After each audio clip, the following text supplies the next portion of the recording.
Milton's Paradise Lost. I left off last time. Sorry, excuse me, everyone. In book 4 and book 9, we had a portrait of unfallen humanity, and we left off because I said we were. Milton was giving us an account of the three realms that are treated in the historical epics, classical epics: the underworld, the heavens where the gods reside, and earth, and showing us the interactions between them. We saw in the classical epic that the hero makes a descent into the underworld and comes back out of it, whether it's Odysseus or whether it's Aeneas. The hero descends, gets some sort of a vision of the future, and reascends out of it a different character. In Milton's Paradise Lost, the hero does not descend. Paradise Lost begins in hell with the hero already condemned there by a foregoing action, which is only treated in books 5 and 6, which is the fall from heaven. And he arises out of it. So it's similar and it's different at the same time. And if we don't notice the differences between the epics, then we could conclude once again falsely that Satan is the hero of Paradise Lost because he begins in the underworld. And if we didn't read book 3, we wouldn't see the whole theological framework, which has explained why God is allowing the temptation to take place and how he created mankind and why he is letting the temptation take place, and how it's a condition of being made in the image of God, of having the capacity, because of our freedom, to choose whether to follow God or not. It's an explanation for the fall. It's not an excuse for the fall, but it's the conditions that made it possible. And why should God have created us so? Well, the answer is because he made us in his image. And that is not a curse, it's a blessing. It is a high calling to be considered to be made in the image of God. Remember, the angels are not made in the image of God. And there's envy on Satan's part at this fact. And we're going to pick up this class with, as I say, Satan now looking and addressing first Eve. And as he does so, I want you to notice what goes on in his head. Because again, repeatedly, he said, I repeat what I said last time, the time before, he has claimed that the mind is its own place and can make a hell of heaven, a heaven of hell. It doesn't matter where he is, because he is autonomous. He has control over his own thoughts, his feelings, etc. And so placement doesn't matter. God's sending him to hell doesn't matter. It's no effect on who he is. I've told you all along that Satan regularly gaslights. And we find that he, in mere appearance, mere serpent in appearance, forth was come. Remember, Adam and Eve separated last time. With Adam's permission, the two separated, and Eve is now on her own. And the fiend who's crept into the serpent, because the serpent in his natural movements is a lot like Satan. He's not straightforward. He moves this way, he moves that way. He's confusing in his tangles. He's the best representation of himself. Forth was come, and on his quest where likeliest he might find the only two of mankind, but in them the whole included race, because as of yet there are only two. The later claim that mankind, and this is made by biologists in the Darwinian mold, that mankind emerged from a herd of lesser primates and somehow developed into human beings. There's no warrant in the biblical text or anywhere else for such a view. The biblical view is that mankind was created as adults as well. There's no development. It wasn't the chicken and the egg thing.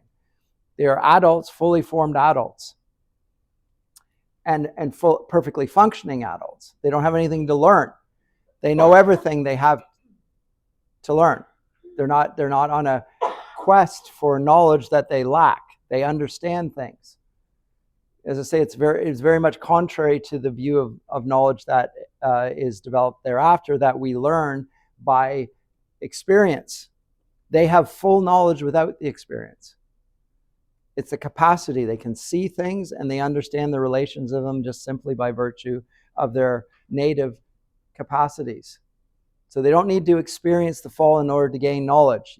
That's a heretical view. And it will present the tree of the knowledge of good and evil as just simply the tree of knowledge. What God is forbidding is them to learn and understand.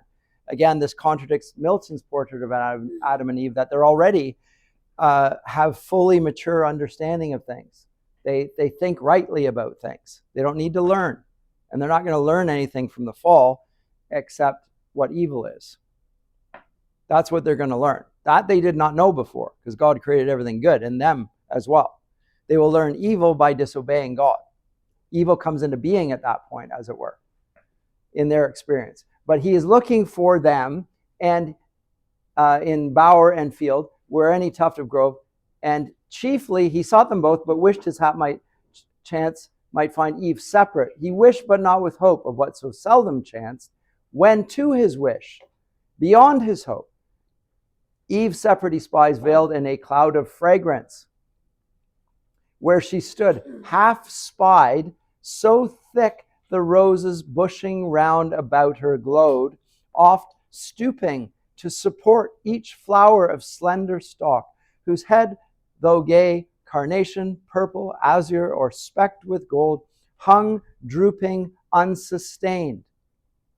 Them she upstays. Now you can think about this. If you've seen flowers that are on a slender stalk, that the weight of the flower makes the flower bend over, right? Just the sheer weight.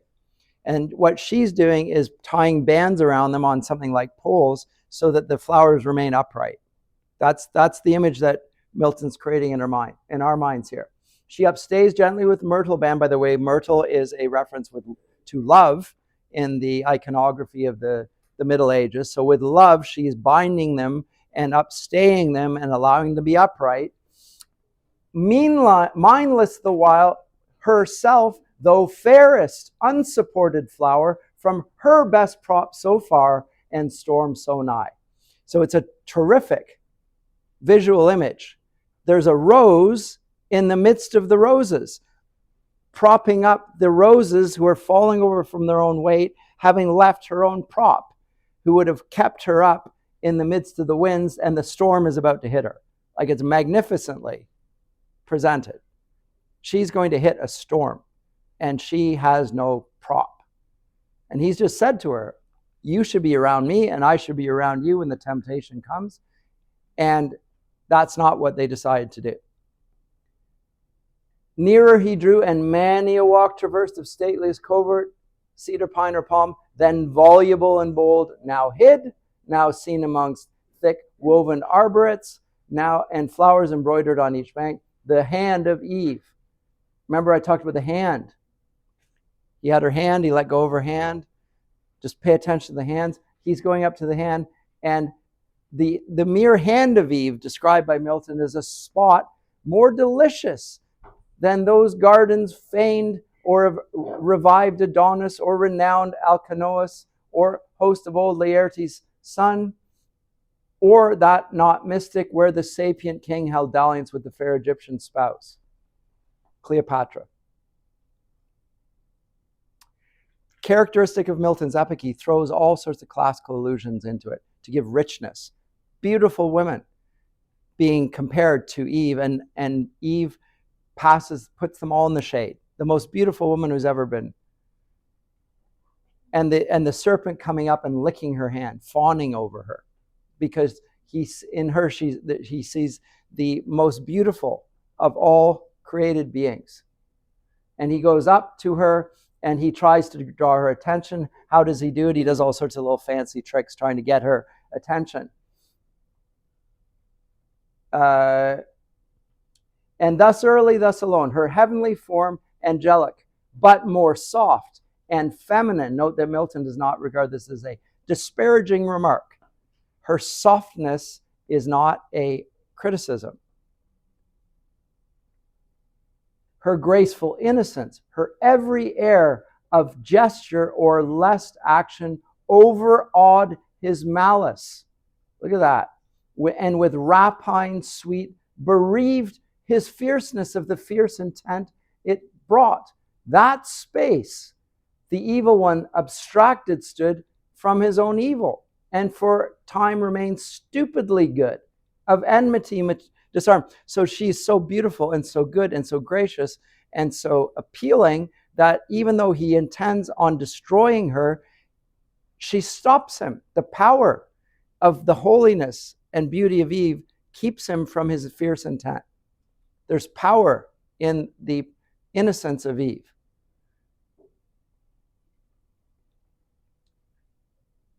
Now, this is supposition on Milton's part. Notice he's pushing this into the text. It's not there in the Genesis text at all. But Milton is reflecting on the profound power of goodness in dispelling the darkness. Now, he's already spent in his epic, the comparison of light and darkness, light representing God and darkness where Satan resides, representation of evil. She, in a sense, seems to best represent goodness in her beauty and her excellence. And it stops him and it makes him stupidly good. And Milton, in his Comus, will talk about a great deal about this, the power of chastity in actually fending off wickedness, a devotion to holiness. And so for a time he's stopped. But this goes back to what I was saying about Satan's mind not being the own place, his own place, as he says, but the hot hell that always in him burns, though in mid-heaven, soon ended his delight, and tortures him now more, the more he sees a pleasure not for him ordained. Then soon fierce hate he recollects, and all his thoughts of mischief gratulating thus excites. And now he speaks to himself, thoughts, whither have ye led me? With what sweet compulsion thus transported to forget what hither brought us? Hate, not love, nor hope of paradise for hell. Hope here to taste of pleasure, but all pleasure to destroy, save what is in destroying. Other joy to me is lost. So he, for a moment, thought, this is so good, I could stay here forever. This is what I want. But then realizes that's not possible and is that much more enraged by the presence of the goodness. Why do evil things happen to good people? Like, why does it seem to be an attraction? Why is innocence such a subject of attention of evil people? There seems to be something in this. There's a goodness there which is envied, and it's not for them, and they can't cope with it. Anyway, so there's a psychological sort of attention here on Milton's part, which I think is brilliant. But he says it is, for me, it is lost. And of course it is, because he's already said, evil be thou my good. He doesn't want good. He wants evil. That's his commitment. And so then let me not let pass occasion, which now smiles. Behold alone the woman, opportune to all attempts. Her husband, for I view far round, not nigh, whose higher intellectual more I shun. Now, this, I could spend a great deal of time, but I'm not going to. But Milton, again, makes a supposition on the superiority of the male intellect to the female intellect here, as the reason why he tempts Eve and not Adam, or not, and wants to fall upon him. Note that in the scriptural account, we're given no such warrant other than in the epistles, where it says that it was Eve that was tempted, not Adam. It's not in Genesis. It is in the epistles about relating to male leadership in the church and so forth. And that's the reason Peter gives. For Eve was tempted, not Adam. Now, he doesn't say it's because of higher intellectual. Again, supposition. But there's something about a male that's different than a female, as the reason Milton conjectures that's this. I make no comment other than to say that Milton is saying something that Scripture doesn't say. Yes? He's also speaking to, referring to 1 Peter as well. Yeah, I think he is. But again, in 1 Peter, that's not a reference to female intellect per se. I mean, the intellect is added on. That's the reason. And I'm not sure that that's the reason. It's because of authority. And authority is not only reducible to intellect. There's something else possible there that can be more than that. it isn't necessarily only that. And again, Milton is suggesting it is. And that's more the Greco-Roman tradition that Aristotle suggests something to that effect. And Milton seems to be gravitating more to that. Again, I'm just saying he is saying something there that it's not said in the text, which is not saying much because he's saying a lot that's not in the text. Yes? How can this text be divinely inspired, but then also Don't ask me. I don't know. So he claims that it is so, right? The celestial patroness comes to him unpremeditated and dictates, and so it is. And so you're going to take that with a pinch of salt then. As I said, even with respect to the encounter in Genesis 6 or Genesis 3, 1-6, Adam and Eve are together. What Milton is doing, though, and I think I understand why he does it, not sure if he's right, but I understand why he does. The serpent speaks to Eve, and Adam, it's as if he's a tree. He's not speaking.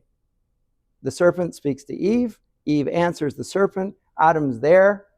She eats the fruit first, gives it to him, and then he goes, like, how come Adam is not speaking if he's with her? That's a real problem textually. If he's been given the command, if he's actually present, if he sees a serpent speaking to Eve, why does he not intervene? I think we have to assume he's complicit in what happens. He's allowing her to do this or the temptation because he's in agreement with it. Milton is saying that's a really difficult thing to dramatize. I mean, I'm speculating here. And so I'm going to separate as if he's not present there. And that the reason is this. So for dramatic reasons, maybe that's why he separates them. You could say that in the Genesis 1-6 text, there's a time lag. It's not warranted by the text per se, but Adam doesn't intervene. He's not there until, she's with her. Well, is he with her throughout the temptation or only there at the end of it? I mean, I don't know. Like, it's 6 lines. So, but for dramatic purposes, let's say, because I can't think of any better, he separates the two and makes Eve the first person to be tempted, and then Adam will get it afterwards. Yes? When they first separate, they argue about whether they should separate? Yes. Yes. This is before the fall. Yes. Is it kind of just them having a conversation? Well, I engaged with that topic last time. Are they having an argument or are they having a debate? And what's the tenor of a debate and an argument? Men always say we're just having a discussion and well, maybe I'm speaking too much of my own situation. We're just having a conversation. No, we're not. We're having an argument. Why? Whoa. Because I'm an academic, so we can just talk about things. Oh, no, this is not just a conversation. We're having a disagreement. Okay, so the reason we laugh is our discussions very easily bleed into disagreements, and they start to get a little bit of spice into the conversation then, right? And a little bit of anger and resentment. Milton can't present that in Unfallen Adam and Eve because he's portraying unfallen humanity. So he can't portray the sinful aspects of a disagreement. They're having an academic debate, and that's a helpful way of framing it, an academic debate over whether it's better to separate or stay together. I think that's a good way to see it. They're both, and I would say, despite what it says here about Adam's higher intellectual, Eve wins the debate. Or at least he says, okay, then go. It's not like he wins the debate. Says, okay, if you want to and you're free, then go. With this warning, which is okay, with your permission. It's really hard for us. We are fallen humanity. He's portraying unfallen humanity. How do we just have to imagine ourselves under those conditions. And that's he's dramatically trying for something very difficult here. But that is the challenge. The same challenge he faced in describing God speaking to the Son in heaven. Like, how can we even imagine that? Dante doesn't even try. God's not speaking in Dante's commedia. But here he is. He speaks, and so it risks, and I'd say fails, in doing justice to the conversation. And it can't help but fail. But he does a pretty good job of it. If he's going to fail, he fails well. Anyway, whose higher intellectual motion and strength of courage, haughty and of limb heroic built, though of terrestrial mold. Foe not informidable, exempt from wound, I not. So much hath hell debased and pain enfeebled me to what I was in heaven. She, fair, divinely fair, fit love for gods, not terrible, though terror be in love, and beauty, not approached by stronger hate, hate stronger, under show of love well feigned, the way to which to her ruin now I tend. So spake the enemy of mankind, enclosed in serpent, inmate, bad, and toward Eve addressed his way, not with indented wave, prone on the ground. So he's not crawling like a serpent, he's upright. So rising on circular folds. I don't have my mark. Oh, yes, I do. And I'm a terrible artist. But it's sort of like this, right? He's going up there, and the head there, and the tongue, and Eve's over here. There's Eve. I don't want to draw anything feminine about it because it'll make my picture even more embarrassing. And it's not been recorded, so that's good. But he's up on his, so he's upright. He's up at eye level at this point. On his folds, which are on his rear circular base of rising folds that toward fold above fold a surging maze, his head crested above. Note that it's a maze. This word maze is also going to be used repeatedly in what follows. Because what happens in a maze? You get lost. So pay attention to that. His head crested aloft and carbuncle his eyes, he describes it. And then Milton goes through a whole catalog of serpents in classical and biblical history to compare this serpent to. And I'll just skip over all these. And he starts speaking to her. And this is the biggest wonder of all. Wonder not, sovereign mistress, if perhaps thou canst, who art sole wonder, much less arm thy looks, the heaven of mildness with disdain, displeased that I approach thee thus, and gaze insatiate, I thus single, nor have feared thy awful brow. More awful. Awful, he means by full of awe, by the way. Old-fashioned use of English. Not awful as in, that's an awful thing. It's full of awe, worthy of awe. Awful brow, thus retired, fairest resemblance of thy maker, fair. Thee all things living gaze on, all things shine by gift, and thy celestial beauty adore with ravishment beheld. There best beheld were universally admired. But here, in this enclosure, wild, these beasts among, beholders rude, and shallow to discern half what in thee is fair, one man except, who sees thee? And what is one? Who shouldst be seen a goddess amongst gods, adored and served by angels, numberless thy daily train. So the beginning of his argument is, you are the fairest flower in the midst of all the flowers, and nobody appreciates you. Because all around us, all we have is animals like me. And the only one who can appreciate you is a man, and there's just one of them. And this is not enough for someone as beautiful as you. You ought to be adored by those who can appreciate you, those who have a mind that can appreciate, just like Adam does. So he appeals to her vanity, her pride. Note that her pride, however, is, he's not totally misrepresenting the reality. She is the fairest. Although, again, if you look at the footnote that's here online, Adam bears the image of God as much, if not more than Eve. And so he is overpraising it a bit, and she's going to check him on this, by the way. She's committed to truth. But he glozed, lied, spoke false flattery. So glozed the tempter. And his proem tuned Into the heart of Eve his words made way, though at the voice much marveling, at length not unamazed, there's that word mazed, not unamazed, she thus in answer spake. What may this mean? Language of man, pronounced by tongue of brute, and human sense expressed, the first, at least of those, I thought denied to beasts, whom God on their creation day created mute to all articulate sound. By the way, articulus is your index finger. That's your articulus. You point at things. Articulate sound, it identifies individual things. Animals make noises. They have a sort of a language. They make grunts, cries, and different types of ones, yes. But they can't identify this as opposed to that. There's no articulation in the language. They make noises that other animals can understand, but it's not, it might say danger, but that's dangerous and not that right beside it. It's not articulate. It's not differentiated as such.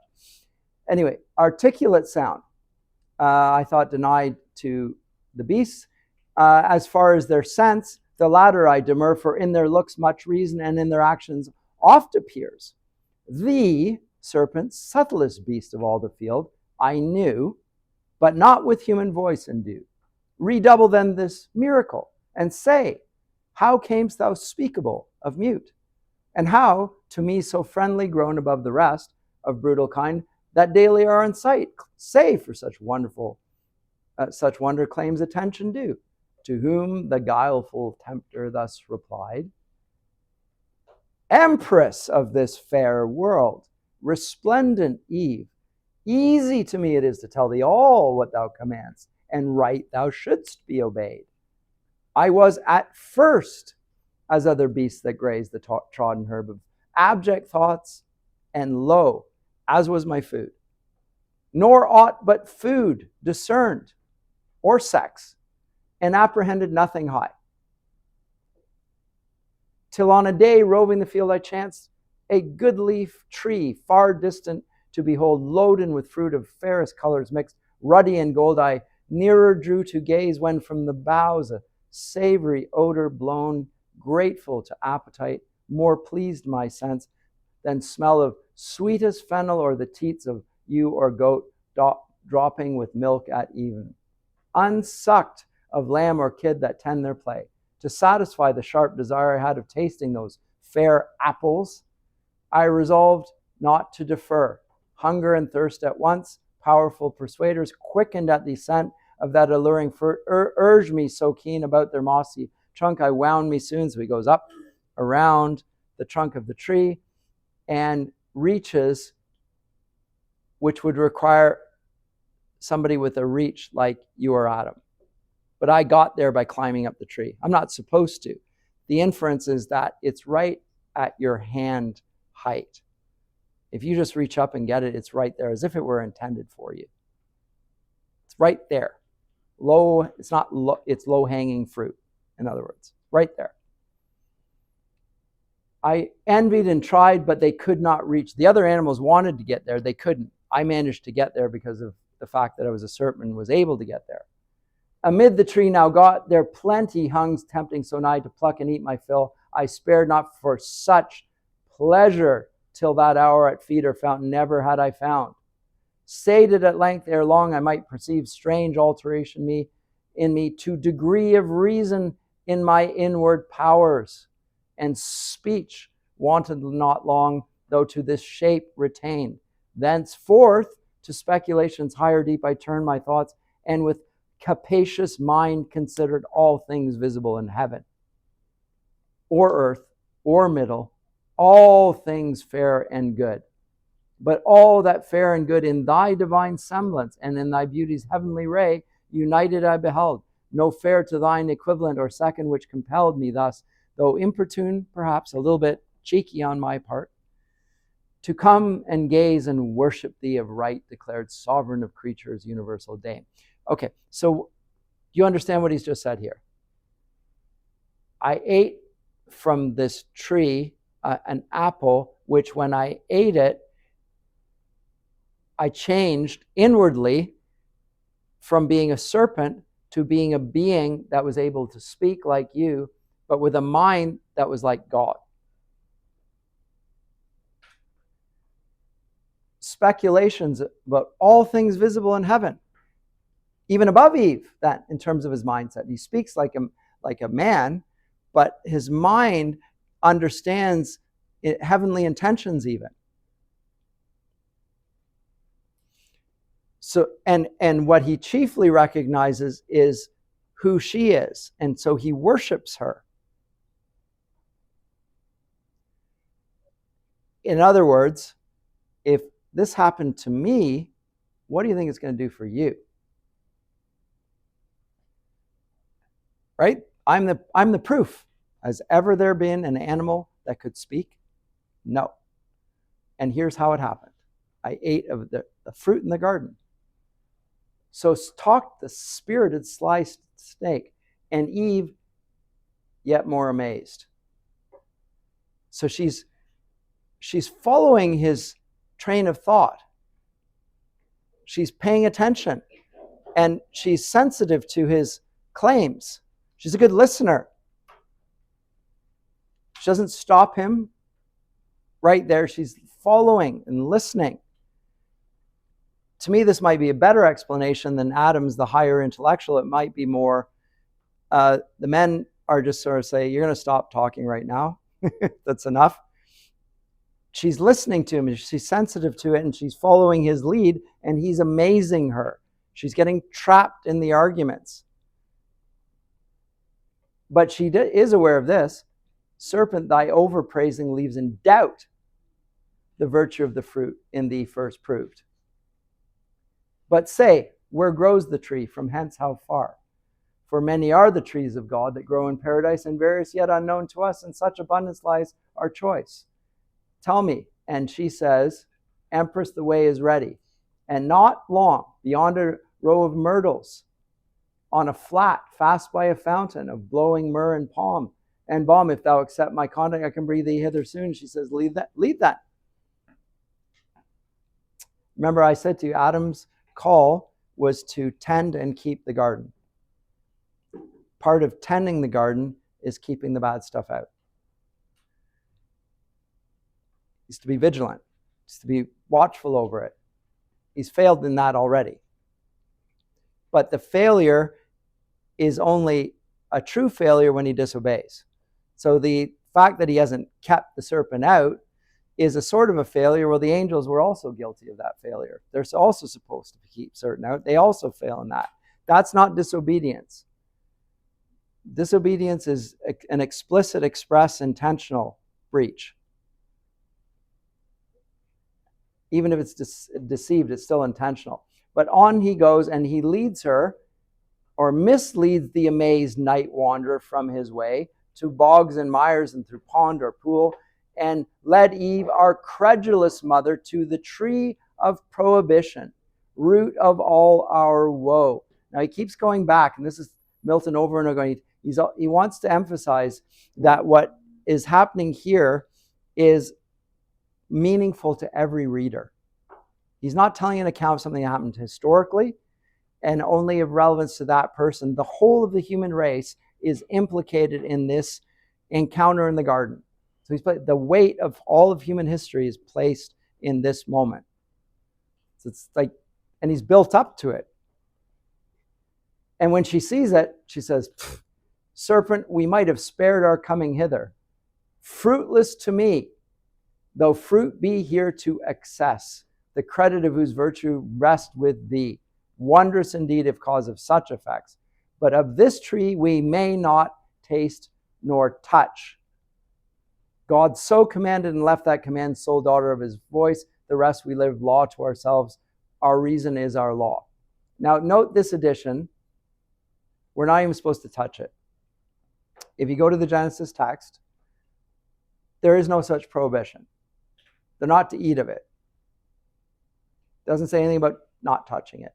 There's an added prohibition. In other words, who adds the prohibition? It sounds like Adam does. Between what God tells Adam in Genesis 2 and what Eve declares to the serpent in Genesis 3, something has happened. The message has been a little garbled. He's added a little bit more. Don't even touch it. That's in the Genesis text. Milton just repeats that and says that they are law unto themselves until such point, and what they're called upon to is to obey. And now Satan has his entry point, to whom the tempter guilefully replied, indeed, hath God then said that of the fruit of all these garden trees you shall not eat? Yet Lord's declared of all in earth or air. He puts her in a bind, a logical bind. He called you lords, did he not? Then how could he say you can't eat that? If you can't eat that, then you're not lords in an absolute sense. Right? There's an argument here. To whom thus Eve, yet sinless, of the fruit of each tree we may eat, but of the fruit of this fair tree amidst the garden God hath said, ye shall not eat thereof, nor shall ye touch it, lest ye die. But what he said earlier, he called you lords and said you couldn't do that, and added to it that we'll die if we do it. But the logic of her first position is sitting in her mind, and it's uneasy. We were called lords, sovereign over all things, to be fruitful and multiply, fill and subdue the earth. Everything's under our dominion, and yet we can't do this. There's a contradiction there. And so she scarce had said, though brief, when now more bold the tempter, but with show of zeal and love to man, and indignation at his wrong, new part puts on, and as to the passion moved, fluctuates to serve, yet comely, and in act raises of some great matter to begin, as when of some orator renown. Now here the as when is an epic simile. He will compare Satan to an orator in ancient Athens, calling upon the people to do some virtuous good. And he is the first humanitarian, I will say, Satan. He says that he's doing it on behalf of mankind. God's being unfair to you. This is unjust. He declared you lords of heaven and earth, and yet he's prohibiting from you, and not only is he prohibiting it from you, and look at what it did to me. It was so good for me, and he's saying it's going to kill you, and you can't do it. How can that be? Is God good? Does he really want your good? Or is he preventing you from doing something that would be to your benefit? And why would he do such a thing? All sorts of arguments. Oh, and then when he does this, he speaks, oh, sacred, wise, and wisdom-giving plant, mother of science, now I feel thy power within me clear, not only to discern things in their causes, but to trace the ways of highest agents. Deemed, however, wise. Now I know what God meant. Eve has no idea why God gave the prohibition, by the way. Satan claims he knows why. Queen of this universe, do not believe those rigid threats of death. Ye shall not die. Why or how should ye? By the fruit, it gives you life to knowledge. By the threatener, look on me. Me who have touched and tasted, yet both live, and life more perfect than have attained than fate meant me. And he introduces the idea of fate, a being above divine being, something God doesn't see, can't change. Reintroduces the idea of fate, which, as I said, is part of the pagan worldview, not a biblical worldview. And how so? Life more perfect have attained than fate meant me, by venturing higher than my lot. Shall that be shut to man, which to the beast is open? Or will God incense his ire for such a petty trespass, and not praise rather your dauntless virtue, whom the pain of death denounced, whatever death be, deterred not from achieving what might lead to happier life, knowledge of good and evil?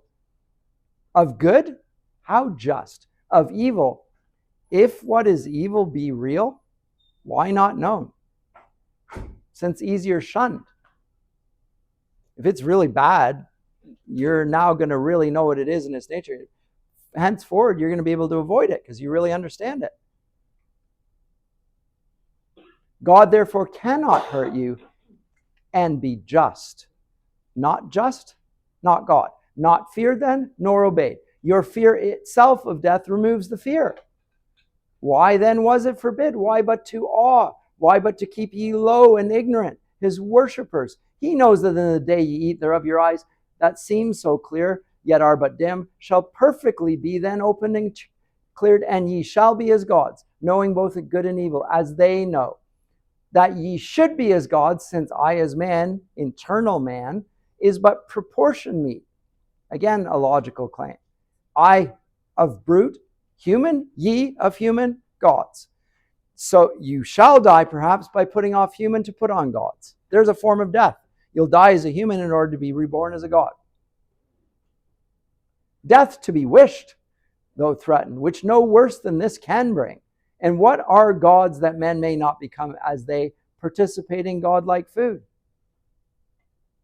The gods are first, and that advantage used on our belief that all from them proceeds. I question it. For with this fair earth I see, warmed by the sun, producing every kind, them nothing. So the sun produces all the growth, but not God. You see God? I see a sun.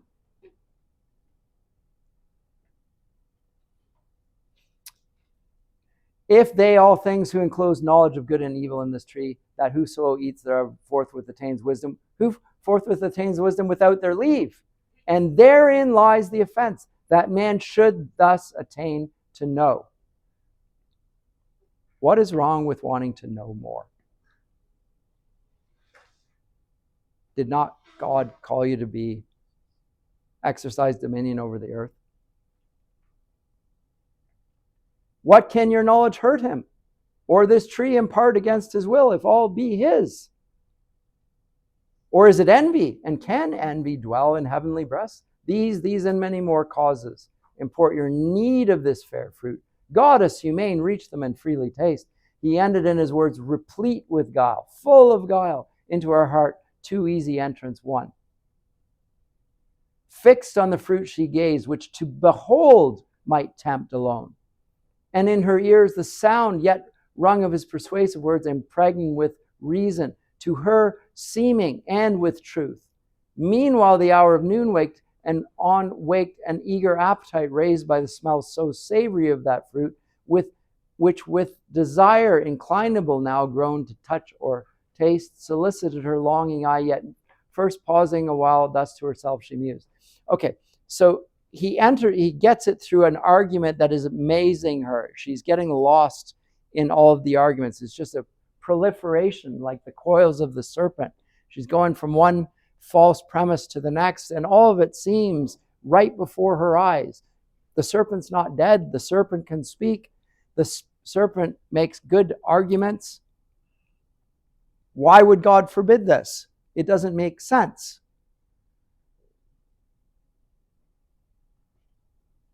It seems only good.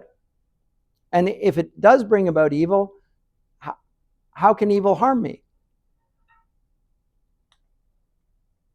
And at the end of all that, then, she speaks to herself and persuades herself. Great are thy virtues, doubtless best of fruits, though kept from man and worthy to be admired, whose taste too long forborne at first essay gave elocution to the mute, and taught the tongue, not made for speech, to speak thy praise.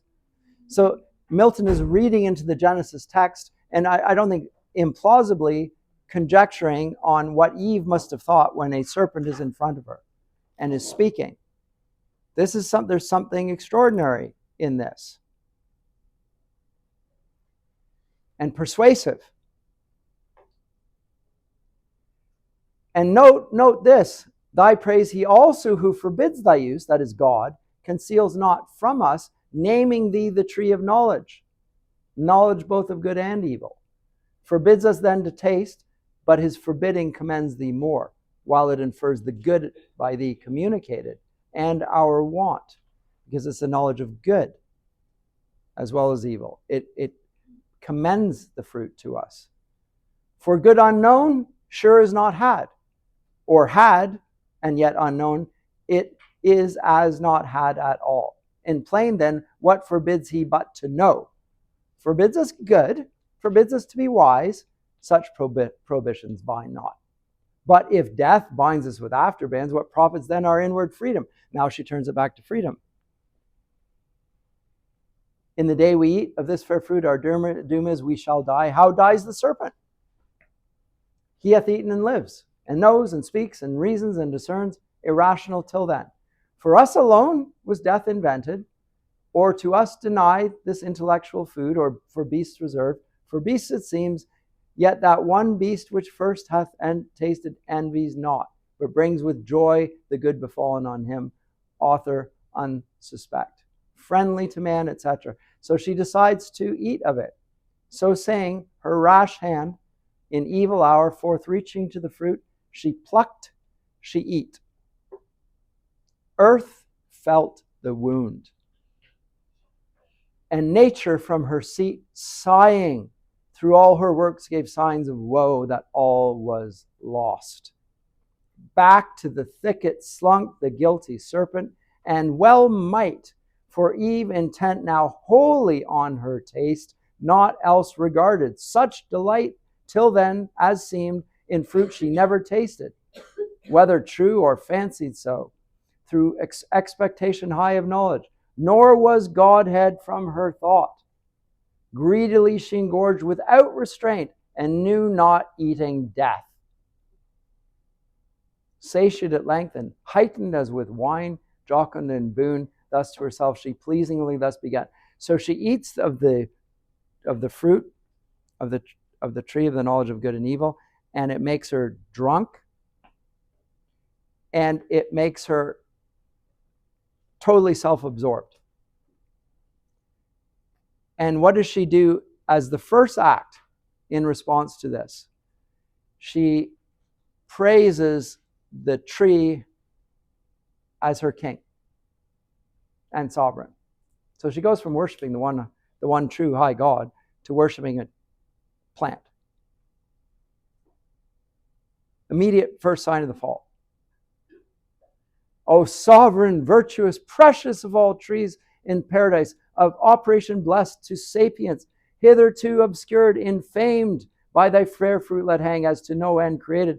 But henceforth my early care, not without song each morning, and due praise shall tend thee. I will praise this tree forever.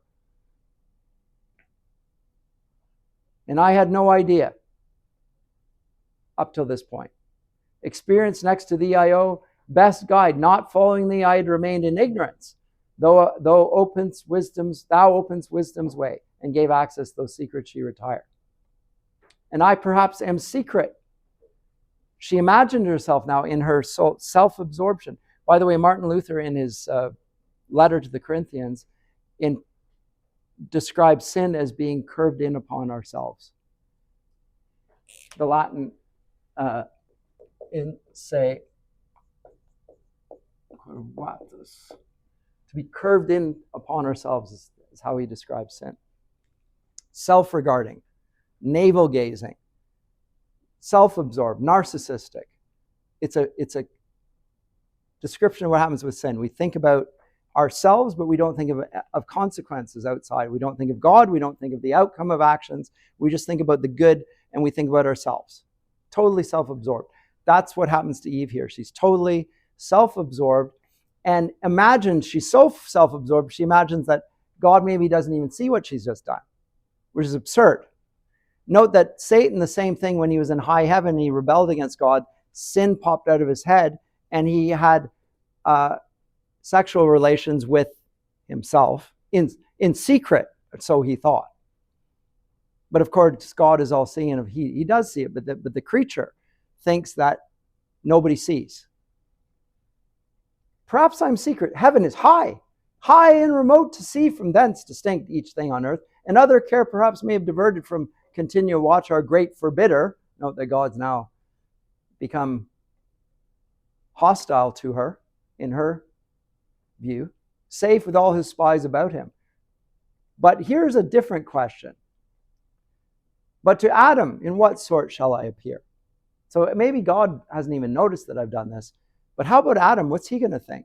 First time she thinks about Adam. But to Adam, in what sort shall I appear? And now she has a real dilemma on her hands. Shall I to him make known as yet my change, because I'm a goddess.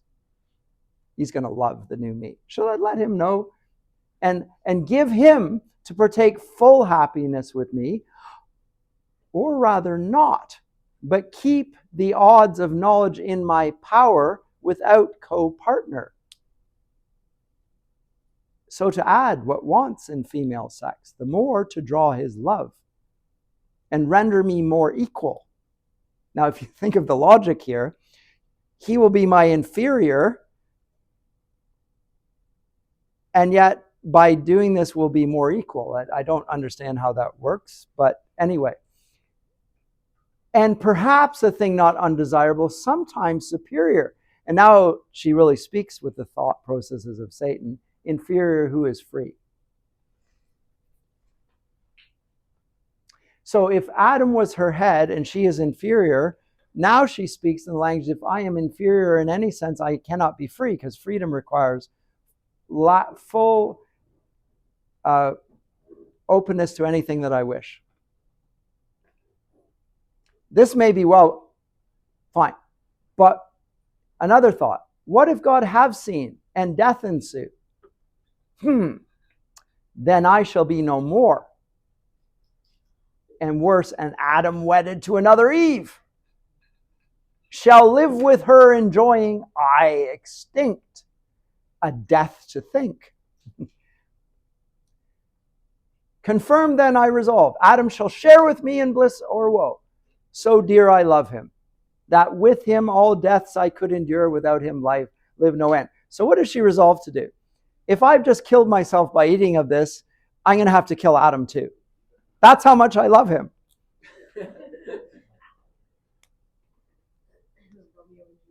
Pretty much. And she's further going to say she did it all for him. Right? Again, it's the logic of and it's what it's rationalizing after the fact, providing a reasoning for what one did, which is actually not the reason one did it, but it sounds plausible. Now, Adam's going to see through all this, of course. But this is her rationalizing of her act. And at the end of it all, as they say, so saying from the tree her steps she turned, but first low reverence done. And is like a druid worshiping the tree in front of her. How far has she fallen? She goes from worshiping the God of all creation to a thing that doesn't even have a soul. As to the power that dwelt within, whose presence had infused into the plant sciential sap, as if when she ate the fruit, there was like a knowledge upgrade that transported her into something else, like in a video game. Eat the tree and it's like boom, different. That's what happened. She makes it into some sort of biomechanical thing. Adam, the while, waiting desirous her return, had wove of choicest garlands a garland to adorn her tresses. So he's created a little crown out of flowers, interlaid them for her when she returns. And her rural labor's crown, as reapers oft are wont their harvest queen, great joy he promised to his thoughts, and new solace in her return so long delayed. Yet oft his heart divine of something ill misgave him, he the faltering measure felt, and forth to meet her went. The way she took that morn when first they parted, by the tree of knowledge he must pass, there he her met, scarce from the tree returning, in her hand a bough of fairest fruit, that downy smiled, new gathered, and ambrosial smell diffused. So they left hand in hand. She comes back with something in her hand. He's got something in his hand. To him she hasted, and in her face excuse came prologue and apology to prompt, which with bland words at will she thus addressed. Hast thou not wondered, Adam, at my stay? Thee I have missed, liar. And thought it long deprive thy presence, agony of love till now not felt, nor shall be twice, for I never more mean I to try what rash untried I sought. The pain of absence from thy sight, but strange hath been the cause, and wonderful to hear. This tree is not, as we are told, a tree of danger tasted, nor to evil unknown opening the way, but of divine effect, to open eyes and make them gods who taste, and hath been tasted such. The serpent, wise or not restrained as we, or not obeying, hath eaten of the fruit and is become not dead as we are threatened, but thenceforth endued with human voice and human sense, reasoning to admiration, and with me persuasively hath so prevailed that I have also tasted and have also found the effects to correspond. Opener mine eyes, dim erst, dilated spirits, ampler heart, so her eyes are more open, her heart is wider, and growing up to Godhead. Which for thee, now this is the one last offer, it's like a commercial. If you don't act now, you're going to miss your opportunity. It's here once, it's never coming again. You're going, like click right now. Without thee, which for thee chiefly I sought, without thee can despise. For bliss as thou hast part to me is bliss, tedious unshared with thee, and odious soon. Thou therefore also taste, that equal lot may join us, equal joy as equal degree, lest thou, not tasting, different degree disjoin us, and I then too late renounce deity for thee when fate will not permit. So you better do it now, or I might not have the opportunity to renounce my deity, and I'm gone. Like I want you to be with me, Adam, but if you don't act now, this opportunity will never come again. I might not be able to renounce my deity, and you're going to be stuck here on your own. Is that what you want? Here I go. Thus Eve with countenance, really bad argument, but pressure. Do it now. Thus Eve with countenance. Note the argumentation and the logical reasoning of Eve. It has the semblance of rationality, but is really bad argument now. And it is obvious to Adam that it's a terrible argument, as it should be to the readers. We can see her fallen intellect now. Thus Eve with countenance blithe her story told, but in her cheek distemper flushing glowed. On the other side, Adam, soon as he heard the fatal trespass done by Eve, amazed, astonied stood and blank, while horror chill ran through his veins, and all his joints relaxed. From his slack hand, the garland wreathed for Eve down dropped, and all the faded roses shed. Speechless he stood, and pale, till thus at length first to himself he inward silence broke. So the hands, she's got the fruit, he's got the garland. Our garland has flowers, and the flowers wither in his hand. She's dead. His flower's dead. She's speaking to him, but she's dead. He knows what's just happened. The flowers that he gave to as a crown for her head, an expression of his love, that's all gone. He recognizes me. It's magnificently done. The whole passage, the way it's been told. And from the speech to the silence, he has an inward silence, and he breaks it. O fairest of creation, last and best of all God's works, creature in whom excelled whatever can to sight or thought be formed, holy, divine, good, amiable, or sweet, how art thou lost? How on a sudden lost, defaced, deflowered, and now to death devote? Rather, how hast thou yielded to transgress the strict forbiddance? How to violate the sacred fruit forbidden? Some cursed fraud of enemy hath beguiled thee yet unknown. And me, so here's the thing. This is clear. What is not clear is what he concludes in what follows. And me with thee hath ruined. For with thee my resolution is to die. How can I live without thee? How forego thy sweet converse and love so dearly joined? To live again in these wild woods forlorn. How? He can imagine how. Should God create another Eve and I another rib afford? That's how he could. God might just say, that's the end of Eve. We'll get another Eve here. But loss of thee would never from my heart. No, I feel the link of nature draw me. Flesh of flesh, bone of my bone thou art. Note this is the marriage vow.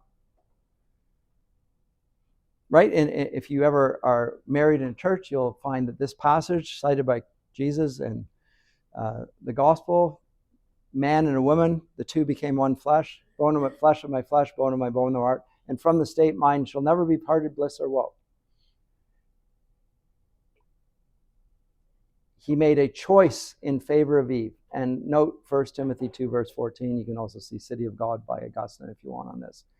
So having said, as one from sadness may be comforted in afterthoughts, he decides to do it. And then he speaks to her, and I'm going to skip over this just for lack of time. I want to get to 12 here. Decides that to lose her were to lose himself, and she pronounces this a trial of love that he has passed and will be echoed in eternity as the foremost example of a loving husband for his wife, what Adam has done here. And it's a high praise here at this point. So saying she embraced him and for joy tenderly wept, and in recompense for such compliance bad, such recompense best merits from the bough she gave him of that fair enticing fruit with liberal hand. He scrupled not to eat against his better knowledge, not deceived, but fondly overcome with female charm. Not deceived. There's the passage if you want to look at it. But fondly overcome with female charm. This is Milton's explanation. Earth trembled from her entrails as again in pangs, and nature gave a second groan. Skies lowered, and muttering thunder, some sad drops wept at completing of the mortal sin original, while Adam took no thought, eating his fill, nor Eve to iterate her former trespass, feared the more to soothe him with her loved society, that now is with new wine intoxicated both, they swim in mirth, and now for the first time in lust they burn. And they look at each other differently.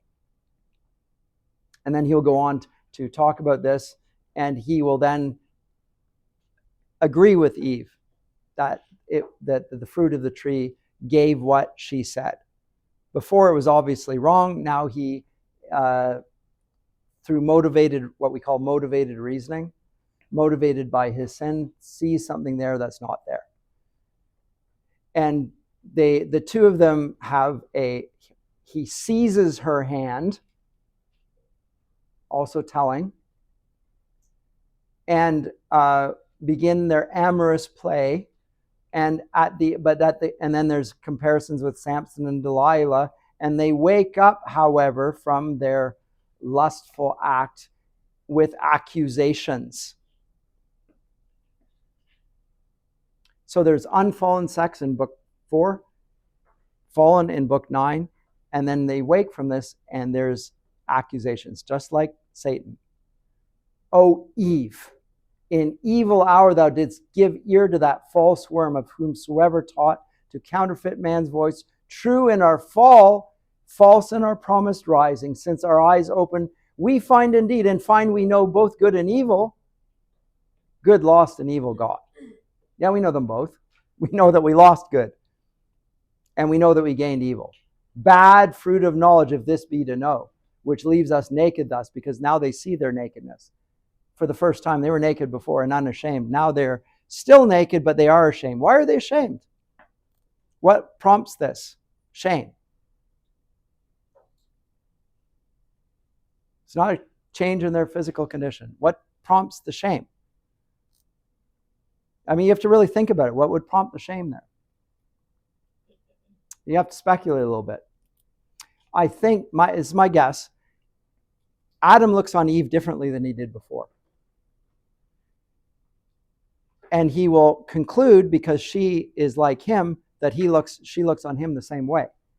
And he doesn't like the fact that she can look at him the way he's looking at her. So they're both cover. There's an awareness that they're looking at each other inappropriately in some way. That wasn't there before. And so they're going to cover themselves. They feel ashamed. It's because of an awareness of their own sin that they cover themselves.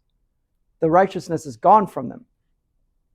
And so they cover themselves to try and cover that up from the other person, because they know that they're capable of thinking that way. They know that the other person likewise. Weren't aware of that before. Now they couldn't do an evil thing. Now they can think evil thoughts. Yes? And so after this, they're trying to hide, and their nakedness, like, it feels like they're not his, because all of them Well, Eve even thought she was hidden from God as a possibility. She thought that, so there's something there about her, which, and I'm just suggesting, it is just a suggestion, that it's from seeing the other person that they say, oh, but if I can see her that way, she can see me that way, and I don't like that. So they both want to cover each other, themselves up, mutually. And then there's back and forth accusations for how this all began. She'll blame him for letting her go. He'll be outraged and say, you demanded to go or you wouldn't be free and all that, and I let you go. And then henceforward, men, never let women do what they want because they're going to blame you no matter what they do. And women, for her side, no matter what you do, the man's going to blame you for it. So it's back and back. And the whole passage concludes with a fantastic little passage. Thus they in mutual accusation spent and the fruitless hours, but neither self-condemning. And of their vain contest appeared no end. No end to this argument between them. Just like Satan, they're the accuser of one another. They're speaking Satan's thoughts. The question, I'm not going to get to book 12. I'll do it next time at the beginning. Yes?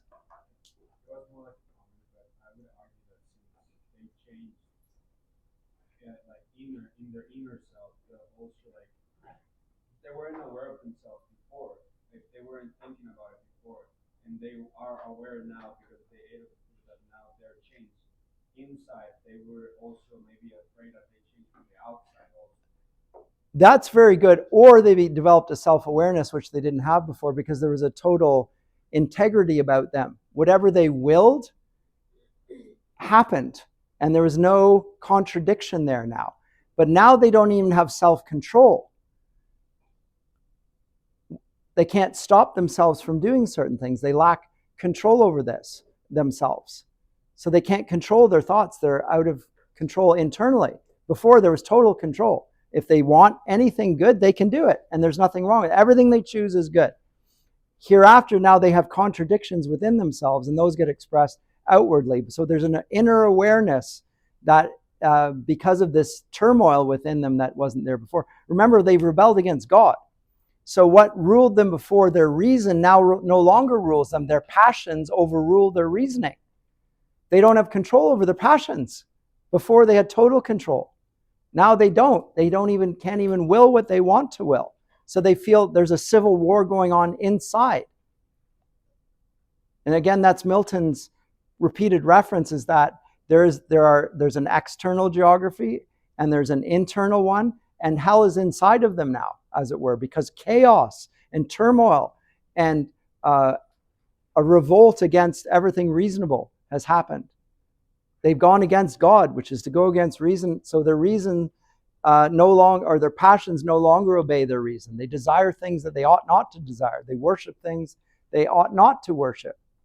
And they can't stop themselves.